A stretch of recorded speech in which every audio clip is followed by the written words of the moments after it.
This program is brought to you by the Georgia Neurosurgical Institute.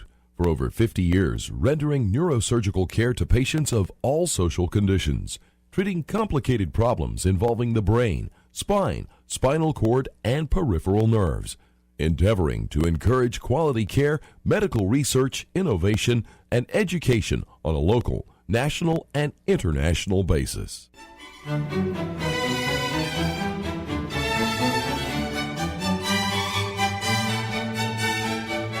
Good evening. My name is Joe Sam Robinson, and it's my pleasure to have with us tonight Mr. Garret Williams. Welcome, Garret. Thank you. Thank you for having me, Dr. Robinson. And just to say the obvious, from your uniform tonight, you're an executive in the Boy Scouts, are you not? Yes, I am. Yes, I am. Wearing the uniform, very loud and proud. Now, yes, maybe you can just discuss some of the patches you have. Let's see. What do we have on those patches right now? Of course, always in front of everybody is the American flag. All 50 stars. All 50 stars. A proud flag it is, too. A proud flag. And promoting our citizenship and patriotism as an organization. Of course, our council patch, which is called a council strip, which signifies or designates our council as the Central Georgia Council.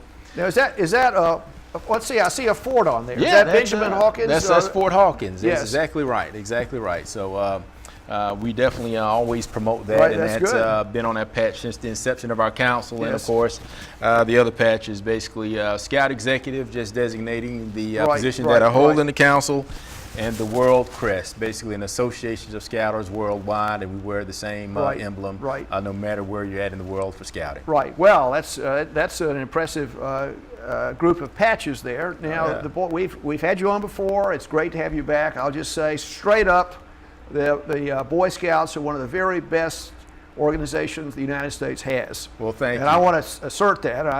Really, they just do a great job, don't they? Well, thank you, thank you. We like to say that we've our mission has not changed since 1910, and our values as an organization has not changed since 1910. Over 100 years of promoting a quality program in a mission-driven organization for that long period of time. So we feel like parents appreciate that, the community appreciates that, and people get value, we feel, out of being a member or participating in the scouting program. Right. Well, now, it's in this area, I mean, in the Middle Georgia Council, how many, if you happen to recollect this, how many young men are in scouting here? We serve over 5,400 youth in the scouting program, and we cover 24 counties here in Middle Georgia. And so, as we kind of talked about before, our program begins with young men in the first grade, called Cub Scouting, 1st through 5th. And then the program that a lot of people are familiar with, of course, the Boy Scout program begins with young boys ages 11 up to 17. Yes. And then we have two co-ed programs. One is our high adventure program called Venturing. Yes. And any young adult interested in the high adventure aspects of the outdoors, that would be a perfect program. Now, am I a young adult? Could I do the adventures in the out? Dr. Robinson, you can do whatever you want to do. You get to repel off the. What are some adventures these young adults get to do? Oh, golly. We have our young adults, and the things that they do, they go caving. We have a lot of our young adults that go caving, they go rappelling, they go whitewater rafting, cycling. Yes. Just a variety of different activities that they will participate in our program. So they truly enjoy it. Yes. It gives them a way to get out and stay physically fit, and that's part of the DNA of the scouting program. Now, one of the great things are the volunteers that help with this. I mean, that's just a huge deal. I mean, you have 5,400 people that are in the scouting and doing great work for all those young men. And how many people are helping? There are a lot of volunteers in this. Do you have any idea of the number? It must be a substantial number. It's almost 1,700 volunteers that participate. That's locally. That's huge. That's locally. Participate at a variety of different levels in the program.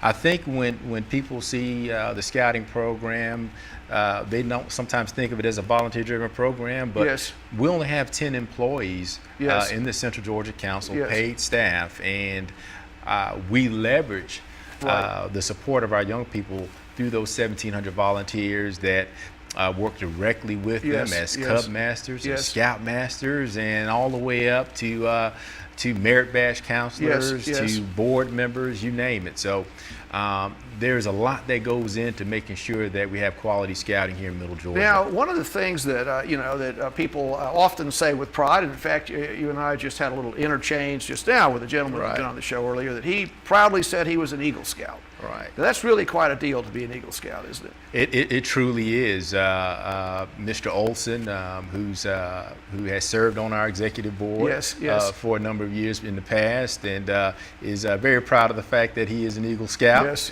Once an Eagle Scout, always people, an Eagle Scout. They always remember that. They're imprinted with that. Well, how do you just discuss the journey to becoming an Eagle Scout? Well, how does that happen?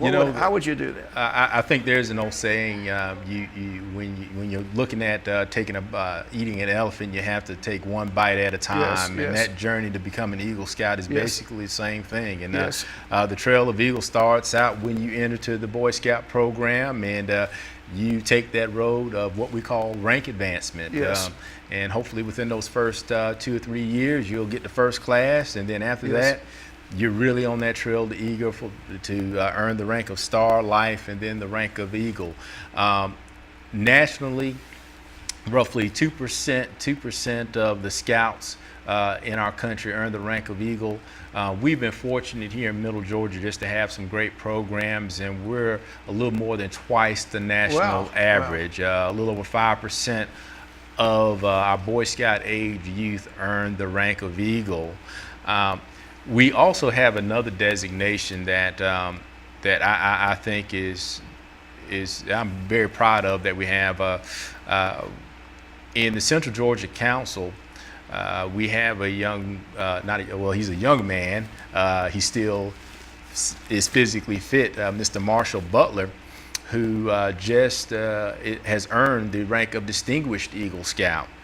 And that is less than 1% of all Eagle Scouts earned that distinction. And in Middle Georgia, he will become the 7th Distinguished Eagle Scout in the Central Georgia Council. And so he joins the likes of Senator Sam Nunn, General Robert L. Scott, William Fickling, and a few more that have earned that rank of Distinguished Eagle Scout. So that is a high honor for a well-deserving gentleman. Right. Well, now maybe we can just, if people are listening out there and they say, well, maybe my son wants to do this, and apparently it's a long road to become an Eagle Scout. But what are some of the things that you have to do to become one? I mean, you have to do push-ups or run up mountains, or what exactly happens to become an Eagle Scout? If you want to run up mountains, we do have some high adventure bases with plenty of mounts that you can run up. It's always, I enjoy it. It's always there. Physical fitness is in the DNA of the Scout program. So yes, there you have to prove yourself in the outdoors. I mean, you have to prove that you're physically fit. You also have to learn certain skills. I mean, one of the most important skills that we teach a young man in our program is the skill of first aid and emergency preparedness. What to do in survival situations, and these young men hold on to these skills for a long time. At one of my assignments, I recall asking battalion chief of a local fire department to round up some of his privates and cadets to teach first aid merit badge. I handed him the book, and he looked at it, and he goes, "Garrett, how old are the young men that are going to be learning that we're going to be teaching?" I said, "Well, these men will range between the age of 12 to 13 at our merit badge fairs." And he goes, "Well, in looking at this book, these are the same things that we teach our cadets in their first 4 to 6 weeks of our program." So, they will pick up skills like that. They pick up cooking skills. You never know when the next chef is going to come from. It might come from the Boy Scouts of America. So they learn a variety of skills that we feel will help them later on in life. Well, so, I mean, there's a certain patina of self-confidence that occurs after a young man has been through this. I mean, if you go through this whole program, there's a certain sense of, I guess, a self-confidence and also a sense of responsibility. I mean, you wouldn't get to this rank without having those qualities, would you? Oh, exactly. You will build self-confidence by accomplishing those skill sets that we're asking you to accomplish, you will become self-reliant. You will know what to do in tough situations. But I think the most important thing is through the challenge of taking these steps, these young men will understand how to make ethical decisions, and that's part of what we try to teach all of our scouts is think before you do. And think about your actions and how they will not only impact you, but how will they impact others. And so those things are definitely important. And I think the other thing, citizenship. Having respect for your community and our nation are important traits that our scouts will also pick up through the program. There's a lot of centrifugal force in the country. There are a lot of things going on now about, I don't know, it's a tough world out there. We have a lot of different concerns, and an institution like the Scouts, I mean, they're really the sort of the glue that holds the country together, is it not? I mean, the idea that if you're a young man, you're going to have an interest in your community and your country, that you're going to be a straight shooter, and that people can rely on your honor. Yeah, I think so. I truly believe that that we have some of those solutions that our country needs, and I think scouting delivers those things. I mean, you look at those young men that participate in scouting. A lot of them will. Or have the potential to do better in school, potential to find a career option. The number of scouts that participate and the number of merit badges that we offer, some of them pick up those skills and one day figure out, hey, I want to be a doctor, or I want to be an attorney, or some other profession. So it is, I think, that glue, or one of those things that kind of keeps our country together. And I think when you look at what we are trying to teach through scouting, what father or mother would want their daughter to marry, or to be with a young man that will espouse some of those views. So I think it's extremely important, the direction that we're going with the Scout program. The family unit is under a lot of assault these days. I mean, there's a lot of just difficulties in just keeping people together. If I could use the phrase, in holy wedlock. I mean, it's a tough world out there. Lots of things are happening, and having young men that have a sense of, I guess, responsibility toward their families is a huge deal, isn't it? I mean, that's a big deal, getting that. It is, and it is, and through the Scout program, especially even when we're starting out with Cub Scouting, one of the most important things that we try to teach is the importance of family and the family unit as a whole, whatever that may be. And we know right now in our country it can mean a variety of different things. But as we take them through Cub Scouting into Boy Scouting, we always try to teach them those values of what family is all about, and how important it is to try to keep a family unit together. And actually, for young men, there are a lot of really interesting things that happen in scouting. I mean, lots of guys would like to go camping. Is that right? You had the chance to do that? It sounds kind of fun. Well, yeah, I've had my fair share of camp outs, and that offered some serious learning experience. You always will remember the camp outs that are the coldest, the camp outs that are the wettest. Now, does it rain when you go to? Has that ever happened? It has happened. It can happen, right? It can happen. Has happened, and I've also woken up in a tent soaking wet because I was on the wrong side of a hill. You got to think about that when you're in your tent there, and you maybe if you're a young boy out there, you might hear some scary sounds too. Some hoot owls show up, or and you will hear some scary sounds. So you just have to bundle up and hold on tight. Well, that's a good story. And I think we've talked before about jamborees, and I mean, what exactly is a jamboree? Oh, a jamboree is just really a great opportunity for scouts all across the country to gather together for a couple of weeks and to experience everything great about the program. Our jamboree, we just held our 100th anniversary jamboree in 2010. We're about to hold our next jamboree in 2013. At our new high adventure base in Bleckley, West Virginia. It is called the Summit.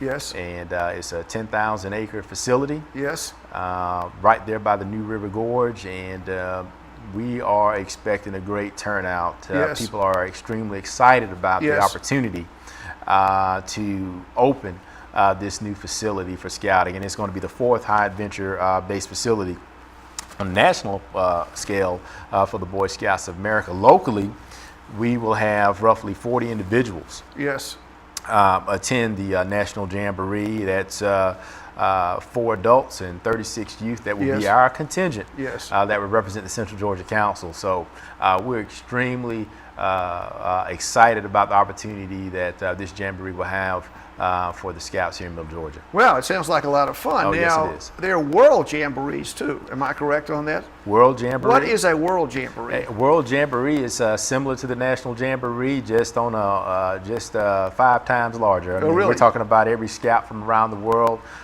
will converge to one location. We've been very blessed that in 2017 that the World Jamboree will be here stateside, and we'll be at the summit at Bechtel, in Blakely, West Virginia. So people from all over the world. Scouting is a worldwide group, isn't it? I mean, the people from, right? Worldwide organization, and that young men, and of course in a lot of countries young women have the opportunity to participate in and learn some important values. So I think it's just a great opportunity for us here in our country to showcase what we're about and welcome Scouts from around the world to America. You know, I think one of the things that's good about Scouting, among many things, is it's an independent organization. So you're not under the thumb of any government, and actually dictatorships don't like Scouts particularly, do they? They don't, because they're independent. We're very independent, and I think our independence is born out of the leadership that we have through our volunteers associations, and of course what we have from the professional ranks. And so the most important thing that we always must remember about this program, although we do have staffing and paid staff, this program is volunteer driven, and I think when you look back at it, we have roughly 2,000 employees nationwide in the scouting program, but we have over 2 million volunteers. So the strength of our program is the volunteer, and that's always something important that we try to remember even here locally when we're making decisions on how we're going to impact future scouts here in Middle Georgia. Now, one of the things on your patch, on your shoulder patch there, was Benjamin Hawkins, and there's a Camp Benjamin Hawkins, is there not? There is a Camp Benjamin Hawkins located in Byron, Georgia. It's wow, that has been there for over 100 years. I tell you, it's one of the oldest camps here in the state of Georgia, and we have a very significant event coming up in April through the Order of the Arrow. It's a now. What is the Order of the Arrow? The Order of the Arrow is a service organization, more than just a camping organization. A service organization that looks to engage scouts and scouters to play an important role in ensuring that a council will be successful. We try to encourage all of our, or majority of our older scouts to participate in the OA to get another piece of what scouting can be about. They participate and study a lot of First Nation heritage, and it's a great learning experience. We are hosting an event there. It's called a conclave, and it will comprise of councils and OA lodges from Alabama and here in the state of Georgia. And we're expecting roughly 800 arrowmen out at Camp Benjamin Hawkins here close to the end of the month. So we're extremely excited about that opportunity. We're also looking at making some capital improvements out at Benjamin Hawkins, which has been long overdue. And our volunteers are excited about the possibilities. And so we're studying the approach of how we should take, what we should take and what we should do in order to make sure that we have the best camp possible and some of the best facilities possible for our volunteers and our youth. Now, that's a really old. It's been there for over 100 years. How was the camp founded? Someone donate some land, or what happened? The actual camp was donated. It's been through a variety of different phases. It was a working cotton farm at one time, and it was also a mill out there at one time. And there's a family called the Walton family that actually donated the land to us. We have there's roughly 500 acres there at our camp. We try to utilize all of it Yes. when possible. But it has been a piece of Middle Georgia, like Sure. you said, for over 100 years. I don't doubt someone is watching us tonight that might have been there and had the full spectrum of adventures. Oh yeah, I've heard. There've been a lot of stories about what happened out there. I've heard some stories. I've heard the stories of Camp Benjamin Hawkins, and of course, being in Middle Georgia, when it gets hot, it does get hot, and the bugs can bite, and the bugs do bite a little bit. So. But nonetheless, no matter where I'm at in Middle Georgia, whether it be from Troutland County all the way to Jasper County, there are a lot of individuals that have gone through this program that still have fond memories of Camp Benjamin Lots Hawkins. of childhood laughter out there. A lot of places childhood just laughter. Full of childhood laughter. They remember a lot. So. I think Benjamin Hawkins is really a rather noteworthy name. I mean, if we think about the history of the area, as I recollect it, I think he was with George. He was a military officer, and he was on George Washington's staff. Mm-hmm. And I think he spoke French, and he was really quite a guy, wasn't he? He was, from what I hear, very accomplished. And he was, I think he lived in Reynolds, Georgia. Am I right about that? And he had a tremendous responsibility, and so he was a friend of Jefferson. He was quite a guy. I think. Quite a guy. Well, as scouting goes forward, I mean, do you have any? I mean, what could people do to help scouting out there? Do you have any? What could they do to make things work here? Well, again, scouting thrives on the relationship that we have with our adult volunteers, and we know that when we approach youth about joining the program, yes, they're all for it.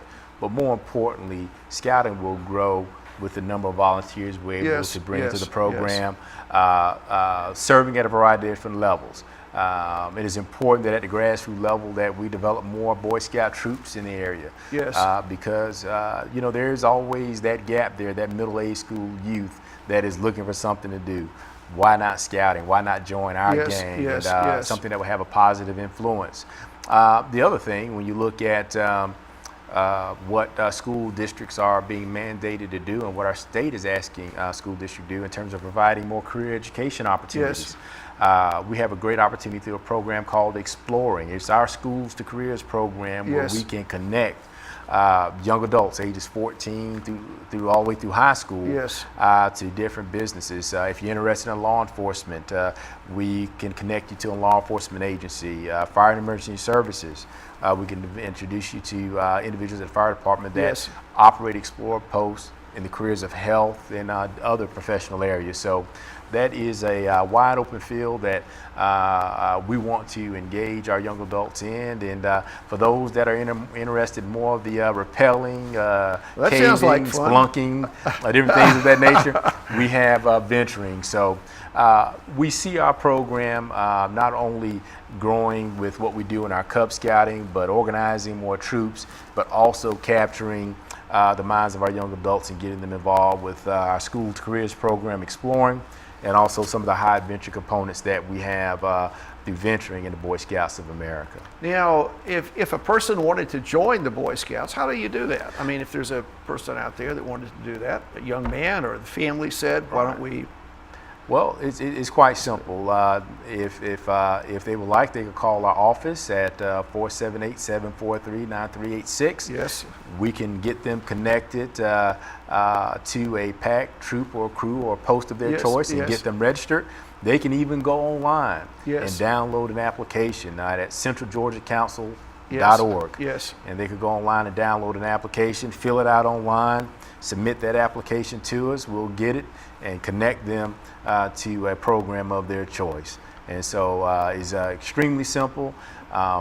Unlike sports, you can join our scouting program year-round. We welcome that, and that's what we promote to the community at large. And if you were to look at the statistics of young men that go into scouting and stay with it, I mean, they really has a tremendously positive impact, doesn't it? I mean, with all the presidents and astronauts and presidents and everybody that's. Exactly. You find yourself when you look at the alumni, whether they were an Eagle Scout or not. You see that a lot of talented people have come through our program.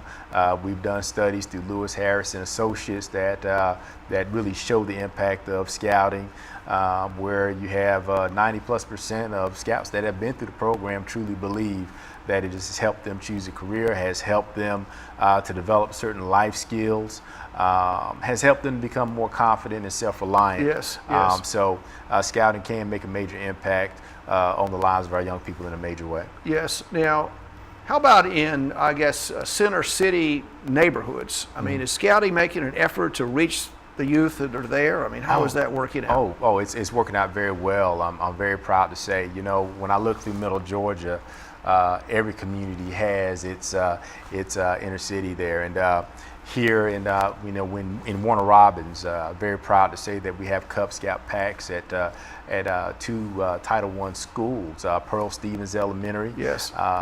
We have a pack that is going there, that's participating, and also at Lindsay Elementary. Yes, yes. We had a group come in today at our Scout office for a Cub Scout pack in Sparta, Georgia. Oh, good. Okay. And they were down here visiting. They were just making a stop to go into our Scout shop, but part of their field trip this week was to visit the Museum of Aviation. Yes. And we always are working on initiatives there, and also in our Macon-Bibb County area, programs with schools like Morgan Elementary. We have a new Boy Scout troop with Houston Avenue United Methodist Church that is serving as that's part of Heritage United Methodist that is serving as an outreach program, and we're looking at some collaborations with Habitat for Humanity to do to hopefully have a Boy Scout troop serving youth in Linmore State. So there's plenty of opportunity. A lot of our role is to get a hold of the adults in those communities, cultivate them, coach them up, and build their confidence to reassure them that they can make a positive impact on our young people and be successful at organizing and running a Boy Scout troop. So it is making inroads, and we feel very strongly that every year we're organizing, 4 or 5 more packs of troops in key locations that will make a difference. Now, and just one final question. I mean, many times a young man says, well, I want to do sports. Can I do scouting plus sports? Does that work? You can do scouting plus sports. Matter of fact, we welcome it, and the scouting is so flexible. Scouting will not interfere with you being the best athlete that you'd like to be, whether that's playing football, basketball, or baseball. Once the season ends, you can incorporate yourself back into the program and participate as you would like to participate in. So scouting works well with extracurricular activities that our youth are participating in.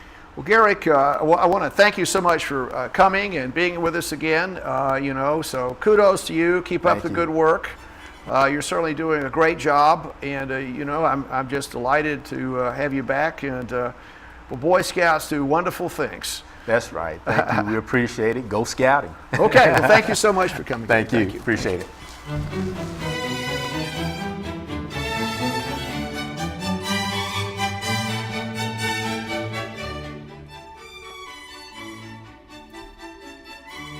This program is brought to you by the Georgia Neurosurgical Institute. For over 50 years, rendering neurosurgical care to patients of all social conditions, treating complicated problems involving the brain, spine, spinal cord, and peripheral nerves, endeavoring to encourage quality care, medical research, innovation, and education on a local, national, and international basis.